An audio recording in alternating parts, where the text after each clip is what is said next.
Okay, everybody, I'm gonna get going.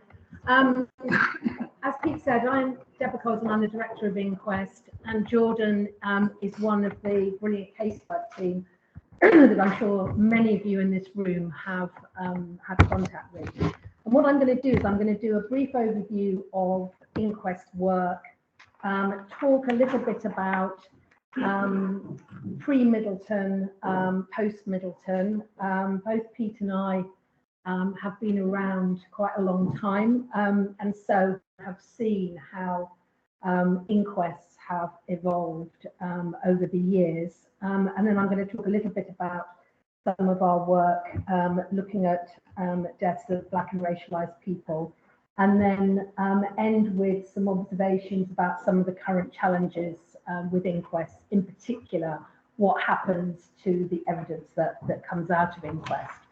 And Jordan's going to help me because we've prepared quite a lot of slides just to give you something to look at other than us. So just talking about inquest today, we're a non-government organisation, a charity that was set up in 1981 by a number of families who had experience of deaths involving the police and prisons, and in particular Celia Stubbs, who was the partner of Blair Peach, who was killed by a police officer while protesting against the National Front in Southall.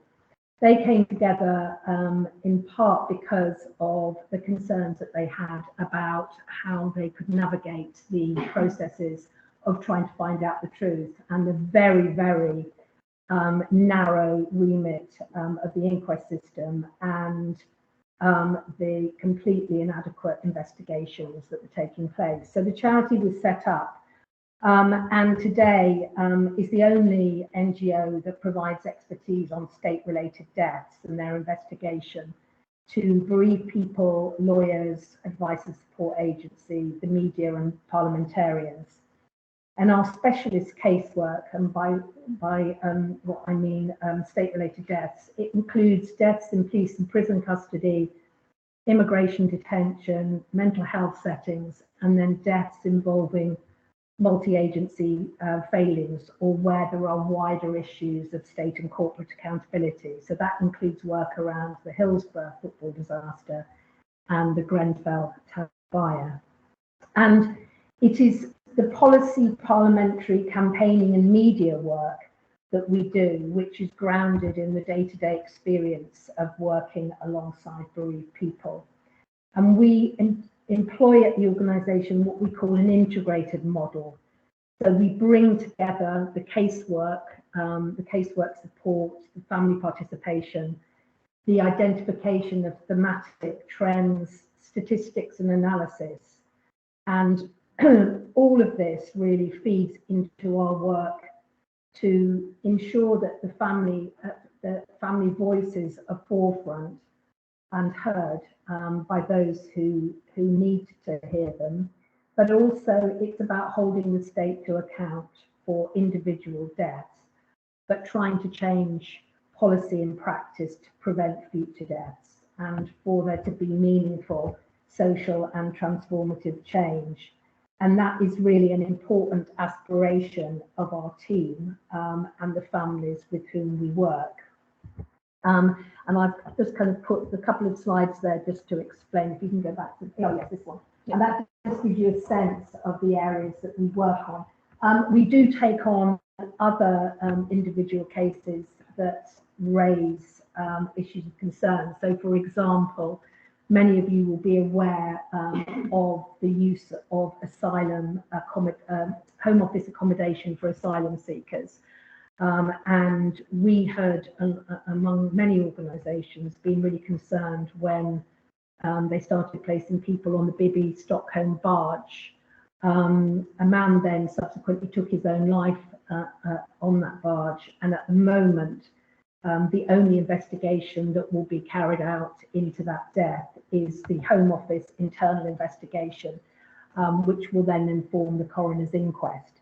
So we are working with one of our lawyers groups to bring a judicial review to argue that this is a kind of death that should be independently investigated by the prison's ombudsman, who investigate deaths in immigration detention, and so therefore know the kind of safeguards that should be put in place for people who are highly vulnerable. So we do take on other kinds of areas. And as I've said, at the heart of this model are the experiences and needs of bereaved people, and they are at the forefront of our fight for social change and racial justice. One of the things that I think is really important, we do a lot of work monitoring the kind of reality of the numbers of people who die in state institutions. So we have on our website statistics on deaths in police and prison custody. We collate, it's harder to collate information on deaths in mental health settings, but we monitor those statistics, and they are, I think, an important indicator of really how in need of reform a lot of our state institutions are. And that unique overview of the post-death legal process it's really important. But of course, statistics are only one thing, and telling the stories, the human stories behind the statistics are really important too. So what we try and do is work with families and lawyers to issue commentary and very often alternative narratives of death and their investigation. And what's important about a lot of this work is that it is the culmination of the inquest, but it's also an opportunity to families to issue comments on their feelings about what needs to happen. And that work alongside lawyers is really important, and I think often gives a rather alternative narrative than that. And it gives an opportunity for us to work with families and the media rather than them being kind of excluded from those processes and having some control in the narrative. So another really important stakeholder are many of you in this room, so lawyers. And I'm going to assume some knowledge of INQUEST Lawyers Group, but I just wonder how many people are actually members of the INQUEST Lawyers Group. Okay, so we've got some work to do on the other half of the room. But we set up the INQUEST Lawyers Group about more than 20 years ago, bringing together a quite disparate group of lawyers who at that time, and I think this is important to acknowledge, at that time, many of the lawyers we worked with were doing the work pro bono. And at best, I think Pete's already alluded to this, at best, they would get expenses paid. And I think that's an important reminder, because so often you get a narrative in the press about fat cat lawyers. And the reality of our work was that many lawyers were giving up a lot of their time to work for nothing on very important cases. And you saw the stark contrast between members of our lawyers group and then lawyers acting for the state. And I always remember traveling around the country and watching state lawyers stay at the best hotels whilst we were stuck in some, dodgy travel lodge or something. I mean, I'm sure there are other places to stay, but the contrast and just that experience of desperately trying to get lawyers to represent bereaved people at a time when there was no funding. But I have to say, what has been so important about the work that we've done with the ILG is that lawyers have really helped develop the law and understanding around investigations, inquests and inquiries into state-related deaths, and have transformed the landscape concerning those investigations. There is a slide there. I'm doing really well, just knowing when to move the slide. The membership benefits. I mean, I'm not going to go into this in much detail. You can talk to us at the breaks, but I think it's important to say that because of what I said about the fact that we've been going for 40 years, we have accumulated a really quite amazing resource, and the casework team are really brilliant at giving you information. If there's a particular death in a particular institution, being able to then give you the information about all the previous deaths that have happened and the conclusions and the coroner's report. So there is a wealth of knowledge within the team, and as well as being able to have access to training and seminars and an email list. I'm not going to do too much of a hard sell, but I think for those of you who are interested in the INQUEST and perhaps starting this work for the first time, it is actually a very supportive group, and I really like it for that. And it's got people who've been around for a long time, and then newer members. So so just moving on to kind of talk about the early days. I mean, it's difficult kind of just looking back to just remember how absolutely terrible it was. Apart from what I've said about the state lawyers staying in the best places. That's a small thing, but seriously, walking into an inquest, 20 years ago, at best, Pete would have probably a piece of paper with a few notes and a post-mortem report, at best. And then you'd look across the room, and then you'd see the lawyers acting for everybody else with box files of information. And I mean, that was really what we were up against, and the absolute. I mean, the investigations then, of course, were not independent. It wasn't until 2004, and again, thanks to the Human Rights Act, you saw the Prison Ombudsman being set up, what was then the Police Complaints Authority, and then the IPCC in terms of police and prison deaths. At that time, investigations were carried out internally. We didn't see them. We had no information. And I've been at a number of inquests in those early years, where you sit as an inquest into a prison death, and for the first time, the family would discover that there was a suicide note that had never been disclosed to them, and that happened on a number of occasions. So it was a really difficult environment, and the role of the family lawyer was just so important to try and elicit answers to what had happened. So there was the experience of the inquest system, but also our experience as an organisation was that at that time it was really difficult to get a seat at the table. And I think, working alongside families, working alongside lawyers, we've helped to shift the state narratives, and that has improved the experiences of all bereaved people.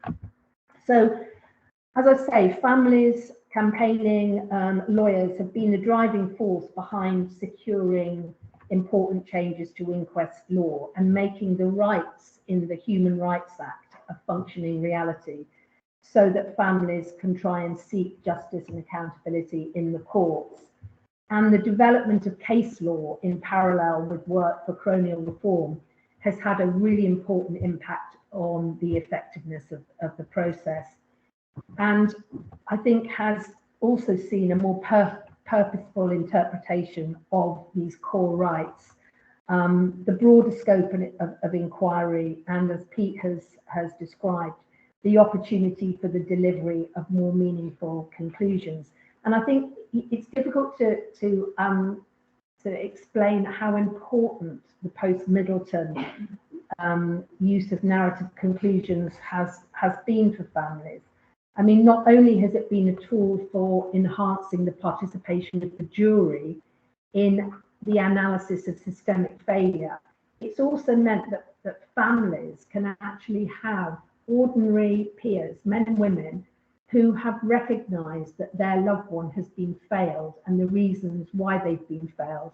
And some of these narrative conclusions, have been absolutely amazing. And I think, I would echo what Pete said about how seriously most juries, of course, there will always be those cases where you despair really at what the jury's done. But overall, I've been very impressed by the attention and care that juries have played in these kind of cases. And I remember going to an inquest into the death of a 15-year-old boy, Adam Rickwood, who died after being restrained in a child prison. He'd been effectively assaulted by what was then a legal restraint technique that was used on children in secure training centres. And there was this was a second inquest after numerous problems with the first one, including issues around jury questions. This was a case that involved the jury finding numerous failings. And at the end of the inquest, they waited outside because they wanted to shake the hands of the family members. And one of them turned around to me and just said, "Why didn't we know this was happening in this country? We're really, really shocked by this." And I thought, to me, that, I mean, it was quite emotional, to be honest, because I think it really showed how seriously they'd taken their role, but also the importance of inquest where the conduct of the state in whose care people are actually properly scrutinised.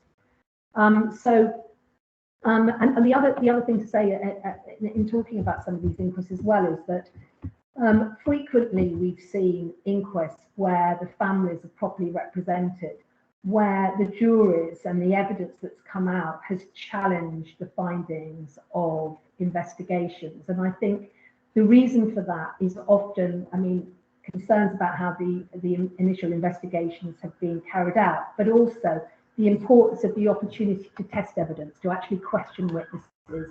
And for families, it's really important that they can sit in a court where they can actually hear directly from those people in whose care or control their loved one was. So post-Middleton conclusions have been really important, as well as the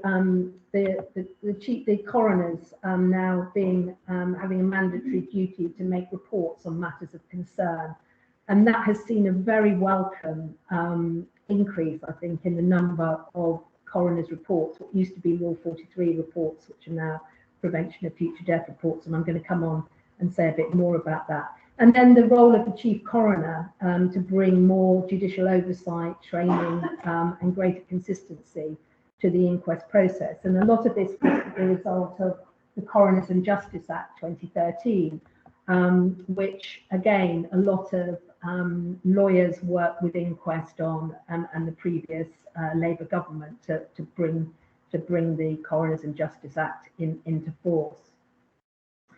So just kind of moving on, one of the things that we do, and this is just an example of the impact of the collaboration with lawyers, is that we use the evidence that we glean from our overview of investigation and inquest processes to inform our policy, campaign and legal work for social change. And you'll see that a lot of the work we do, for example, our reports, our evidence to parliamentary committees, our work around legal aid, for example, is informed by the collaborative working relationship that we have with lawyers.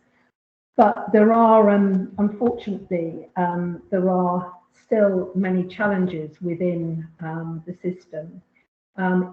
Inquest delays, and many of you, I'm sure in your own practice will recognise the challenges that those place, particularly on families who describe how their lives are really on hold until they have the inquest. Most will say that they can't begin to properly grieve until they know the truth about how their loved one died. Of course, delay also impacts on learning, and it undermines the preventative potential of the coronial process, and is often used by state lawyers to argue that during that time period changes have actually taken place, when in fact it's very difficult to really challenge that and see what has actually changed in policy and practice. It also means that national learning is then impacted, because while some change might have happened at a local level, there may well be reports that can assist learning in other settings or within other trusts or in other prisons. Legal aid, as many of you will know, I think it only took us 38 years to get legal aid for Article 2 inquests, and again, the collaboration of lawyers and families in the legal aid campaign is significant. But of course, there are many cases that are still outside funding, and we've argued consistently that there should be non-means tested public funding for families where the state is represented, and that's also, of course, what Bishop James and his Hillsborough review also endorsed. And there are many cases still outside funding. One recent example is the inquest that took place into the head teacher, Ruth Perry, that saw 3 state-funded legal teams, and her family had to crowdfund for her inquest because they were denied funding. And the coroner, at the conclusion of her inquest, made a specific point about the fact that her family would have been at significant disadvantage had they not been represented. And of course, the consequence of that inquest and the coroner's report was that Ofsted suspended school inspections until they did some work on getting their inspectors to better understand mental health. So that was a really significant inquest, but the legal aid agency denied the family funding. And then another area of concern for us are the fact that we deal with a lot of deaths of children in the community, many of those deaths raising concerns about mental health failings, and it's very difficult to get funding for lawyers at those inquests. Looking at some recent work we've done, I just wanted to flag this up because, again, when looking at some of the real positive changes in investigations and inquests now, we have independent investigations, not always perfect, but at least families play a more central role in those. But we've done a number of reports because of our concerns about deaths of Black and racialised people in prisons, but also within policing. And some of these deaths have been the most violent and neglectful of all the deaths. And in particular, we've seen the clear impact of racial stereotyping that has informed violent and inhumane treatment. And we did a piece of research, the I Can't Breathe publication there, where we interviewed families and lawyers about whether or not race had been included in the terms of reference of investigations and in coroner's inquests. And what we found was that they were rarely, if at all, examined as issues. They weren't in the terms of reference of investigations, and they were rarely discussed as a theme within the coroner's inquest process. So effectively rendering those really important social policy issues invisible. So the culmination of that work on the 2 reports was that we then worked in partnership with the organisation Justice, a legal reform charity, in producing that guide, Achieving Racial Justice at Inquest, which is a practitioner's guide for coroners and lawyers to see how they can become more informed about some of the broader contextual issues and talk to investigators and coroners about how to raise this within the inquest process. And it's interesting that I'm involved in a public inquiry in Scotland into the restraint death of Sheku Bayo, who was a Black man restrained by police. And the public inquiry was set up because of fundamental concerns about the way in which his death was investigated and viewed by the Crown Office. And when setting up the public inquiry by the Scottish Government, we were able to argue that race should be included within the terms of reference. And it's quite interesting just to see how that's playing out at the moment. And it's a really good opportunity to try and make real the kind of guide, the toolkit, which I've sent to the inquiry lawyers. So just taking forward, I've mentioned, I'm going to skip that, but I mentioned some of the challenges. There's a little photo of us in Parliament a couple of weeks ago, because we lobbied the Justice Committee to hold a follow-up inquiry into their previous inquiry that was looking at the coronial service. They'd made done a report, made some recommendations. Most of those recommendations were just kind of sitting on the shelf somewhere in the Ministry of Justice. So they agreed to do a follow-up session, and I was asked to come and talk to them about our campaign on the National Oversight Mechanism, but also to flag up issues around problems with the duty of candour and how this is frustrating learning and accountability. So I kind of want to end the presentation talking a little bit more about why we have a national oversight mechanism. And in a minute, I'm going to play a video made by Garden Court North's own Christian Weaver, who in 60 seconds explains probably in a far more succinct way than I can why we need a NOM. But just before that, I kind of want to give you, in a way, going back to what I said earlier about how our work is integrated and how families are at the centre, just want to show a couple of slides about what families say they want from the inquest and inquiry process. And I guess it's the aspiration of kind of truth, justice and accountability and change, and that aspiration of learning and change is one I'm sure all of us aspire to alongside families. And I know many lawyers who share that frustration of seeing the same issues coming up at inquest time and time again, and then the hollow words that we see from public authorities about lessons will be learned. I mean, any time, I'm sure you'll all just cringe every time you see it. I just wait. I can just say, oh look, wait, they're going to say lessons will be learned. You hear it whenever there's state failure. That's the response. But what we had identified, and in fact, just thinking about Pete's presentation, you know, Lord Bingham's comment about the importance of measures to prevent deaths. This is, you know, it's there within the case law and some really important, significant judgments. But what we have is a very clear accountability gap where reports, coroner's reports, indeed jury conclusions just disappear into the ether.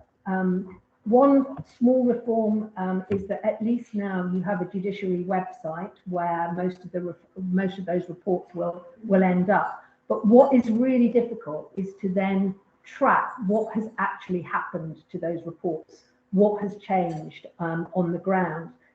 So we have kind of started a campaign, and effectively, having consulted with lawyers and academics and families, we've developed this campaign to address this accountability gap and argue that we need a new independent body to collate, analyse and follow up recommendations emerging from inquests, independent reviews and public inquiries. And we, as I say, there was a big process of consultation, and the principles, the non-principles, are on the next slide. They will come up in a minute. And so we've done a lot of thinking about this, and I suppose ultimately it's important to kind of to flag up the impact of a family who've looked to the legal process for answers, have been reassured by the way in which the death was investigated and scrutinised by an inquest, have seen a jury and a coroner really take seriously the issues behind the deaths, and then they find out that somebody has died in almost identical circumstances, and that is really traumatising. And so, you know, in going through those distressing, protracted inquest processes, what families say they want is for there to be meaningful change. So I'm just going to play you, or I should say, George is just going to play you the video that Christian, with whom we have a strong relationship. Christian worked at INQUEST before he then moved on here and on. Today's video is in support of INQUEST's No More Deaths campaign, a campaign to end preventable stage-related deaths. If you went through the earth-shattering pain of somebody you love dying, and failings that led to their death were identified, you'd want to see those issues sorted.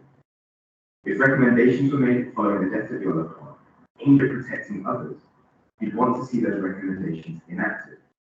But every single day, across the country, deaths that are entirely preventable take place. When somebody dies in state custody or care, or in a disaster where state bodies and corporations are involved, such as the Grenfell Tower fire or the Hillsborough disaster, different investigation processes take place. Often, life-saving recommendations are made to ensure no one else dies in the same way. All too often, these recommendations are forgotten and ignored. Why? Because nobody is responsible for checking whether any action has been taken. No changes are made, and preventable deaths continue. INQUEST is calling on the government to create a new independent public body, a national oversight mechanism, responsible for monitoring recommendations arising from investigations into state-related deaths. It would collect recommendations and responses from investigations in a new national database, analyze responses from public bodies and issue reports, follow up on progress, escalate concerns, and share thematic findings. Support INQUEST's call for better learning, prevention, transparency, and accountability. You see what I mean? How long did I take? Probably about 7 minutes to say that. So I mean, obviously, we owe Christian a real thank you for this, because it's a really powerful and very succinct video. I'm pleased to say that we're getting some really good take-up of this campaign, and in the last couple of weeks I've given evidence to the Justice said about as part of their coroner's inquiry, but also the House of Lords Committee that are looking at statutory inquiries. So this campaign really kind of cuts across a whole range of different issues, and we also have got the support of the London Mayor and lawyers in Grenfell closing submissions also endorsed it. So we are hoping that it will actually result in some recommendations and some take-up. And of course, we're doing a lot of work with parliamentarians. So, and I mean, I think ultimately it is about what is the purpose of very costly layers of investigation, from inquest to independent reviews to public inquiries, if the recommendations just disappear into the ether. And there is at the moment an appalling lack of transparency and accountability that not only fails families, but I think obviously it's important to say it also fails the public interest, because this is about public health and safety. So just in conclusion, and trying to just go back to the kind of post-Middleton emphasis of the conference, human rights, the Human Rights Act and human rights standards have been really important for INQUEST work on holding the state and public authorities and corporations to account. And I think it's really important that the issue of contentious deaths, their investigation and the treatment of bereaved people must remain firmly on the political agenda, and certainly in the run-up to the election, whenever that might be, we will do our best to get this recognised as an important area of public interest. And so, you know, I just want to kind of end by thanking all of you who've worked and continue to work closely with us, representing families and actually trying to make you know, the inquest and inquiry process a more humane and more meaningful one for the families that we represent. So thank you.